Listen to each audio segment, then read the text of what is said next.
Allah khairan Ustaz. Selanjutnya dari ada pertanyaan lagi Ustaz dari Ikhwan Bapak Ismet Awaludin. Bismillahirrahmanirrahim. Semoga Allah Subhanahu wa taala senantiasa merahmati Ustaz dan keluarga.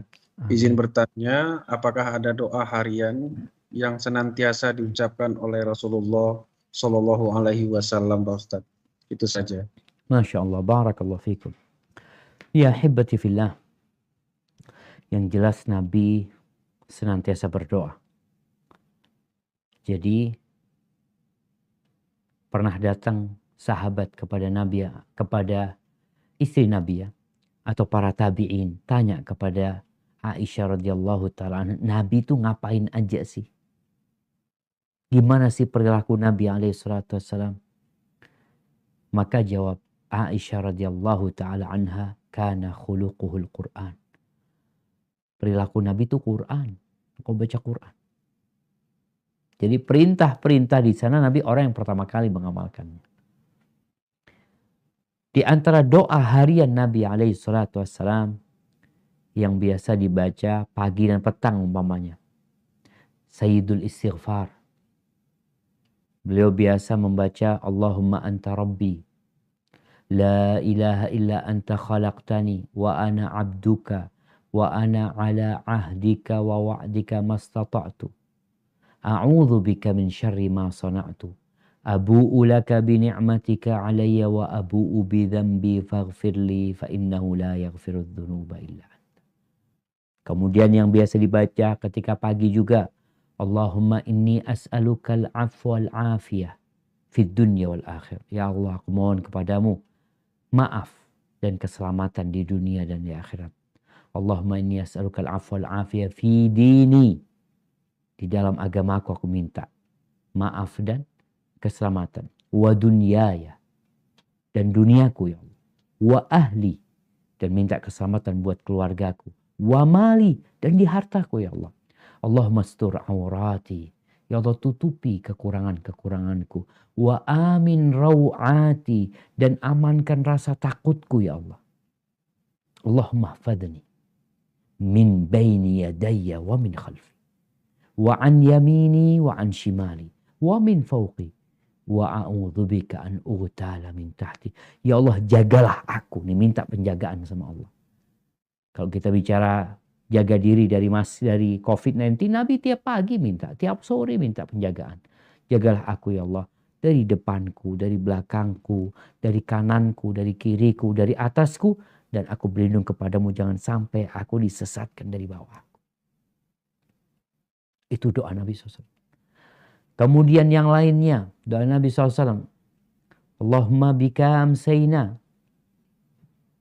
Allahumma bika amsayna. Allahumma amsayna. Subhanallah, kok jadi lupa jemaah. Baik, amsayna wa amsal mulku lillah walhamdulillah la ilaha illallah wahdahu la syarika lah. Lahul mulku wa lahul hamdu wa huwa ala kulli syai'in qadir. Rabbi as'aluka khaira hadhil laylah wa khaira ma ba'daha. Ya Allah, aku memohon kepadamu kebaikan malam ini dan malam yang sesudahnya. Wa a'udzubika min syarri ma fi hadhil lailah wa syarri ma ba'daha. Dan aku berlindung kepadamu dari kejahatan malam ini dan kejahatan malam yang sesudahnya. Allahumma inni a'udzubika minal kasali wa su'il kibar. Allahumma inni a'udzubika min adzabin finnar wa adzabin fil qabr. Ya Allah, aku berlindung kepadamu dari kemalasan dan dari masa tua. Orang yang pikun, yang di kala tua dia menyusahkan orang lain, belum berlindung kepada Allah dan berlindung dari azab neraka dan azab kubur. Masih banyak doa-doa Nabi yang lainnya. Tiap hari pagi dan petang. Kemudian ada doa yang dibaca karena kondisi. Seperti doa mau tidur. Banyak sekali itu doa mau tidur. Beliau minta sama Allah di antara doa sebelum tidur itu yang mungkin jarang dibaca oleh orang. Nabi biasa sebelum tidur itu baca 3 kali. Allahumma qini adzabak yauma tab'atsu ibadak. Ya Allah, selamatkan aku dari azabmu pada saat engkau membangkitkan hamba-hambamu. Itu dibaca 3 kali sama Nabi SAW. Jadi banyak jemaah. Karena memang ya Beliau adalah hamba yang paling mengetahui dengan kondisi beliau. Beliau adalah hamba Allah yang paling sempurna dalam pengabdiannya kepada Allah. Dan beliau tahu di antara amalan yang paling dicintai Allah adalah doa. Doa keluar masjid, doa masuk masjid. Tiap hari beliau keluar masuk masjid. Dan beliau terus berdoa. Doa berangkat ke masjid. Allahumma ja'al fi qalbi nura. Ya Allah, jadikan di hatiku cahaya. Bukan cuma urusan dunia yang diminta. Dan di antaranya yang Ana tutup pertanyaan ini atau jawaban untuk pertanyaan ini, Nabi tiap pagi minta 3 hal. Di antara yang beliau minta ya, Allahumma inni as'aluka ilman nafi'an wa rizqan thayyiban wa amalan mutaqabbala. Ya Allah, aku memohon kepadamu ilmu yang bermanfaat, rizki yang baik, dan amalan yang diterima. Hadza wallahu a'lam bissawab. Jazakallah khairan Ustaz. Selanjutnya dari ikhwan akhwat Bapak Ibu majelis kajian malam ini, mungkin ada yang mau langsung berinteraksi, boleh raise hand atau angkat tangannya. Sebelum saya lanjut untuk sesi pertanyaan via chat dari ikhwan dan akhwat yang lainnya. Monggo.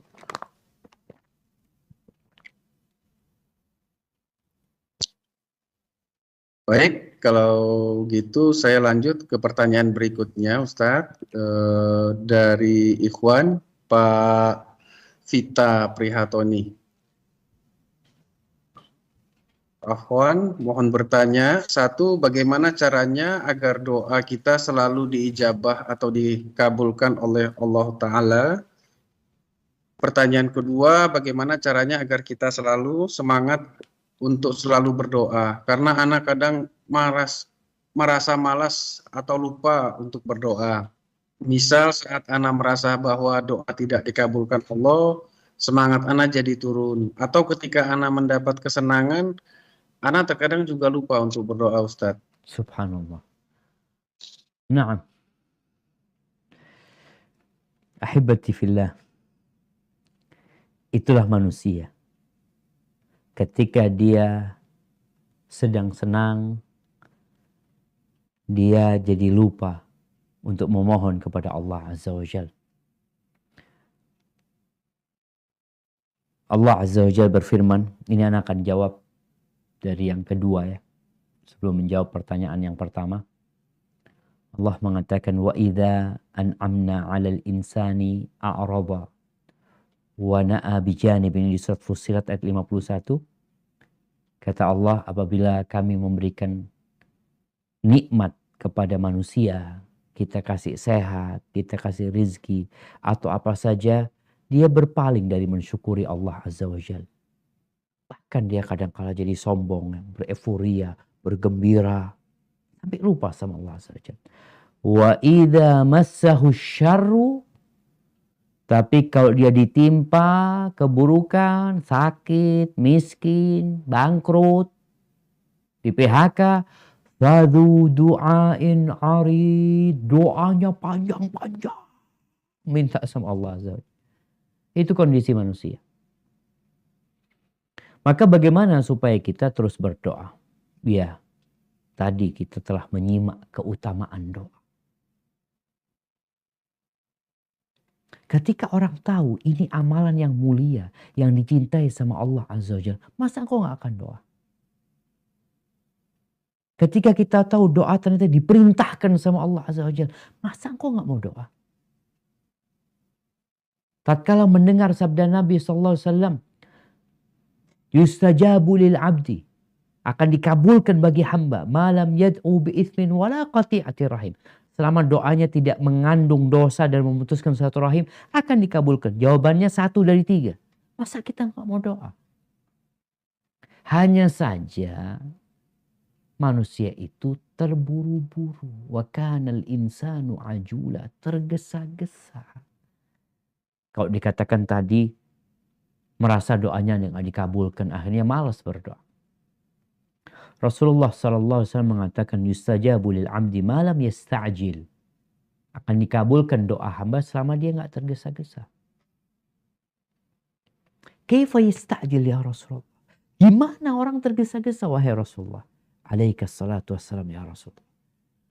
Nabi alaihi salatu wassalam mengatakan, yaqulu qad da'autu wa qad da'autu fala ara yustajabu li. Aku sudah doa, aku sudah minta, ana sudah 2 tahun Ustaz minta, ana sudah 3 tahun, ana sudah 5 tahun berdoa, ana udah lama berdoa, kok kayaknya nggak dikabulin Ustaz. Akhirnya berhenti doa dia.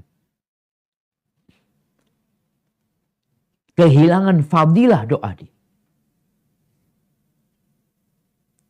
Terkadang doa kita sudah dikabulkan tapi kita nggak sadar. Karena jawabannya 1 dari 3. Maka jangan berhenti berdoa. Nabi Zakaria berapa tahun berdoa minta anak? 5 tahun? 10 tahun? 20 tahun? 50 tahun? Lebih dari itu. Beliau terus berdoa sampai umur 100 tahun minta anak. Dan beliau mengatakan walam akun bidu'aika rabbi syaqiyya. Dan aku tidak pernah merasa sengsara dengan berdoa kepadamu ya Allah. Yakin. Maka semoga semangat lagi berdoa dan yakin Allah akan mengabulkan doa kita. Terus bagaimana agar doa kita dikabulkan? Jadi memang orang itu harus belajar. Kalau bicara dia melamar sebuah pekerjaan, kadangkala dia sudah ngelamar. Dia udah masukkan berkas. Lalu dia mengatakan, anak kayaknya gak diterima. Padahal sesungguhnya antum itu mau diterima. Tapi berkasnya ada yang kurang. Maka terkadang kita ngurus perizinan ya. Perizinan untuk IMB, bangunan, perizinan untuk buka usaha. Kita datang, dicoret, ini kurang, ini kurang, ini. Bukan ditolak, tapi suruh ngelengkapin. Nanti kita datang lagi ngelengkapi, oh masih kurang. Terakhir, terima. Begitu pula dengan doa kita. Hendaklah kita memperhatikan syarat dan ketentuan agar doa dikabulkan. Yang pertama, ketentuannya jangan makan haram.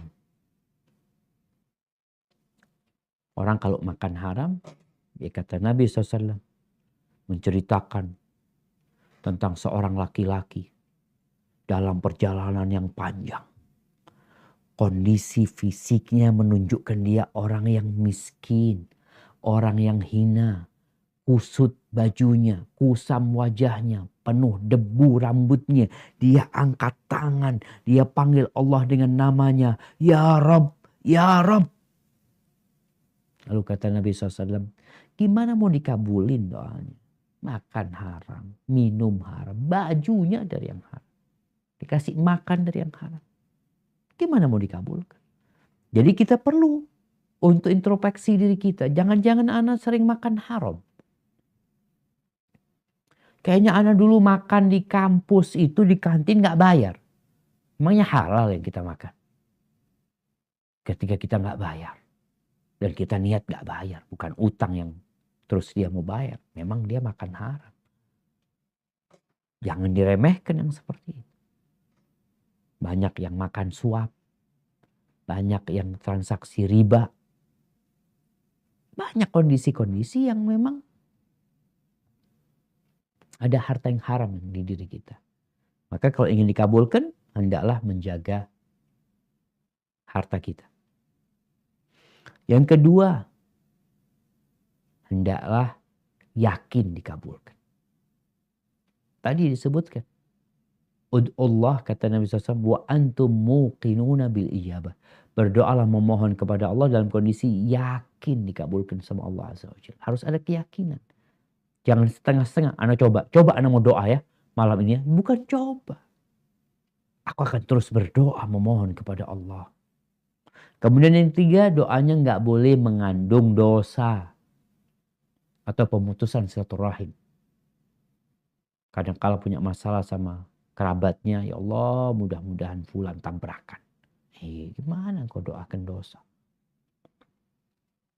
Kemudian yang ketiga, jangan tergesa-gesa. Terus berapa lama Ustadz kita berdoa? Sampai mati berdoa. Minta itu, ya minta itu. Jangan pernah putus asa. Kenapa? Innallaha ala kulli syai'in qadir. Allah Maha Kuasa atas segala sesuatu. Kemudian adab doa, istighfar, minta ampun dulu sama Allah. Kita banyak dosa, kita tahu diri. Kemudian puji Allah Azza wa Jalla. Husnudzon. Allah kabulkan doa kita. Hada wallahu a'lam bissawab. Jazakallah khairan Ustaz. Selanjutnya Ikhwan dan Ahwat yang mau raise hand, monggo. Sebelum saya lanjut ke pertanyaan dari chat selanjutnya dari Ahwat Ibu Ria Herlina. Oh, ada Pak Edi. Sebentar, saya lihat tadi ada Pak Edi raise hand tadi. Silakan Pak Edi mau berinteraksi langsung untuk bertanya ke Ustadz. Monggo.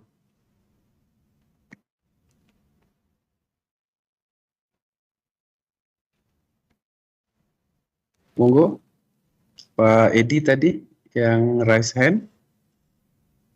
Mungkin Pak Edi pakai mangga mungkin Pak. Ada monggo, ada mangga ini. Iya. Pak Afif, yang kedua tadi saya lihat raise hand. Monggo Pak Afif. Assalamualaikum warahmatullahi wabarakatuh. Waalaikumsalam warahmatullahi wabarakatuh.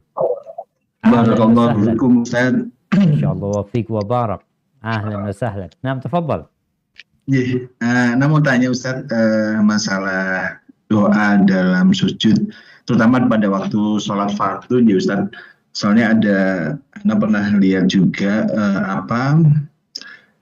jamaah sujud dalam di rakaat terakhir itu lama. Jadi setelah imam selesai sujud, beliau masih lama dalam sujudnya. Waktu yang disunahkan sama Rasulullah itu apakah langsung ataukah boleh selama berapa menit atau berapa detik? Itu Ustaz. Terus satu lagi Ustaz, Ana juga pernah dengar dari salah satu Ustaz bahwasanya kalau kita ada berdoa mengangkat tangan, harusnya kita menghadap kiblat. Itu Ustaz. Tafadhal Ustaz. Masya Allah. Assalamualaikum. Waalaikumsalam warahmatullahi wabarakatuh. Nah, mahibati fillah. Bicara bagaimana makmum mengikuti imam. Sejatinya ada 4 kondisi makmum bersama imam. Yang pertama, ada makmum yang mendahului imam. Ini tentunya terlarang. Yang kedua, ada kondisi makmum yang bersamaan imam. Yang ketiga, ada kondisi makmum yang lambat dari imam. Yang keempat, dan ini kondisi yang seharusnya makmum yang mengikuti imam. Nabi SAW mengatakan, "Idza raka'al imam farka'u." Kalau imam ruku, maka kalian ikut ruku. Jadi imam ruku, kita ruku. Imam sujud, kita sujud. Imam berdiri, ikut berdiri. Kalau tadi dikatakan ada makmum yang lama sujudnya di sujud terakhir. Dan sepertinya makmum itu hendak mengamalkan hadis Nabi SAW yang tadi sudah dibacakan, yang riwayat Ibnu Abbas atau riwayat Abu Hurairah ya, yang Nabi SAW mengatakan fa'aksiru fihi minad du'a, ketika sujud hendaklah kalian memperbanyak doa. Maka dia tatkala itu ingin memperbanyak doa, akan tetapi posisi dia sebagai makmum. Maka kalau dikatakan berapa waktu yang diberikan kepada dia untuk berdoa ketika sujud. Kalau dia sholat sendirian, maka bebas. Dan itu bukan hanya di sujud terakhir ya. Makanya makmum ini ketika hendak berdoa, ketika dia sholat berjamaah, maka doanya di sujud pertama dia doa, dicicil tuh sujud kedua dia doa, terus sujud terakhir dia doa. Ketika imam berdiri, mau tidak mau karena dia posisi makmum, dia harus mengikuti imamnya. Jadi kalau imamnya sudah sujud, maka dia hendaklah sujud. Nah, imamnya sudah bangkit dari sujud, dia duduk, hendaklah dia duduk. Kalau memang ada doa yang harus dilengkapin, lengkapin, terus duduk. Bukan kemudian dia doa lagi, padahal imamnya sudah duduk ya. Afwan, seperti itu. Itu kondisi makmum. Tinggal bagaimana kita memberikan penjelasan kepada dia. Kita tidak melarang dia berdoa, tapi kita menyampaikan kepada dia ketika kita bersama imam ya wajib mengikuti imam. Adapun tadi dikatakan pertanyaan yang kedua, anak kok jadi lupa dengan pertanyaan kedua jemaah. Oh, ngadep kiblat ya. Nah, jadi memang di antara adab berdoa itu menghadap ke kiblat. Rasulullah Shallallahu Alaihi Wasallam ketika perang Badar itu beliau menghadap ke kiblat. Ini bicara adab. Ketika beliau haji wada, selesai beliau sholat duhur dan asar berjamaah di jamak ya. Kemudian beliau menuju ke Arafah. Di bawah Jabal Rahmat itu di batu-batu besar beliau di sana berdoa menghadap ke kiblat. Mengangkat tangannya beliau menghadap ke kiblat. Jadi kalau bicara doa memang dianjurkan untuk menghadap ke kiblat. Apa itu pertanyaannya tadi? Iya, mengangkat tangan. Artinya mengangkat tangan menghadap ke kiblat. Iya, seperti itu. Iya, Ustaz. Syukran, Ustaz. Barakallahu fiik. Nah, Assalamualaikum.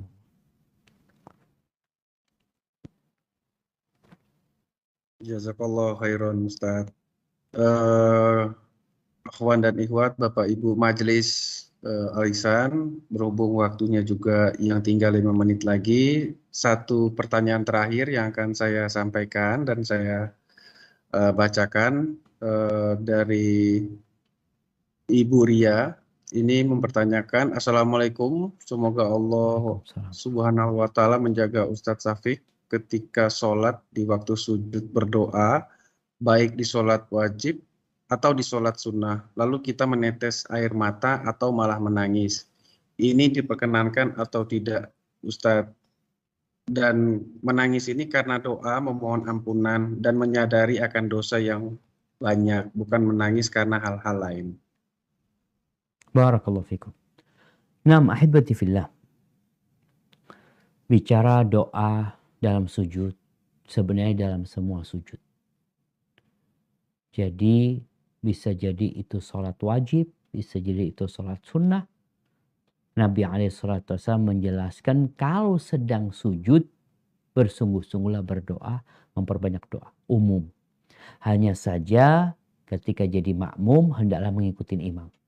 Tidak dia lama-lama sujud sedangkan imamnya sudah bangkit dari sujudnya. Kemudian bagaimana ketika dia menangis? Menangis itu nggak apa-apa dalam sholat. Abu Bakar Siddiq radhiyallahu anhu sampai ceritanya Aisyah nggak tahan Abu Bakar tuh kalau baca Quran nangis dia. Umar bin Khattab radhiyallahu anhu juga menangis. Nabi SAW menangis sampai terdengar suara gemuruh di dada Nabi SAW. Jadi nangis itu tidak membatalkan sholat kita. Selama tidak ada suara yang keluar dalam tangisan kita. Jadi sebagian ulama itu ketika berbincang tentang menangis, kalau sampai mengeluarkan suara, itu bisa membatalkan sholat. Karena ada suara yang keluar. Tapi kalau dia menahan, dia teteskan air mata ya. Kemudian dia tahan isak tangisnya, insya Allah nggak ada masalah. Bahkan jamaah, kita tahu di antara mata yang tidak akan masuk neraka adalah ainun bakat min khasyatillah. Adalah mata yang menangis karena takut kepada Allah Azza wa Jalla. Jadi karena takut ada orang nangis itu, ya sedang sholat, cerita kawan yang sedang berangkat haji atau umroh di 10 hari terakhir ya. Kadangkala imamnya berdoa, imamnya baca Quran menangis. Dia juga ikut menangis. Kamu kenapa menangis? Terharu. Jadi imamnya menangis, dia ikut menangis. Bukan karena dia takut sama Allah. Tapi menangis yang akan mendapatkan pahala yang besar yang akan menjadi penyelamat buat dia dari azab neraka adalah menangis yang karena takut kepada Allah Azza wa Jalla. Barakallahu fiik. Ahibati fillah, sebelum diakhiri ada sebuah doa yang Nabi SAW sering bacakan bersama para sahabatnya. Artinya sering dibacakan ketika bermajlis dengan para sahabat. Nabi membaca doa apa? Mudah-mudahan kita bisa menghafalnya. Doa ini, Allahumma qsim lana min khasyatika ma tahulu bihi bainana wa baina ma'asik wa min ta'atika ma tuballighuna bihi jannatak wa minal yaqini ma tuhawwinu bihi alaina masa'ibad dunya wa matti'na bi asma'ina wa absarina wa quwwatina ma ahyaitana waj'alhu al-waritha minna waj'al tha'rana 'ala man zalamana wansurna 'ala man 'adana wa la taj'al musibatana fi dinina wa la taj'alid dunya akbar hammina wa la mablagha ilmina wa la tusallit 'alaina man la yarhamuna. Amin. Itu yang dapat Anda sampaikan. Kurang lebihnya mohon maaf. Anda kembalikan ke moderator. Jazakumullahu khairan. Jazakumullahu khairan. Silakan Mas Yahya. Baik, jazakallahu khairan Ustadz untuk penyampaian materinya. Mungkin mohon doanya juga Ustadz untuk khususon karyawan-karyawan Nestle yang lagi ditimpa sakit ya Ustadz sama keluarganya, karena memang akhir-akhir ini lagi banyak Pak Ustadz yang lagi sakit seperti itu.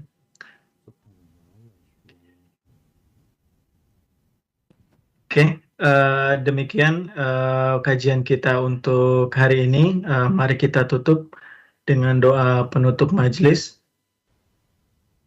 Subhanakallahu wa bihamdika asyhadu an la ilaha illa anta astaghfiruka wa atubu ilaik. Ya, demikian akhir kata. Assalamualaikum warahmatullahi wabarakatuh.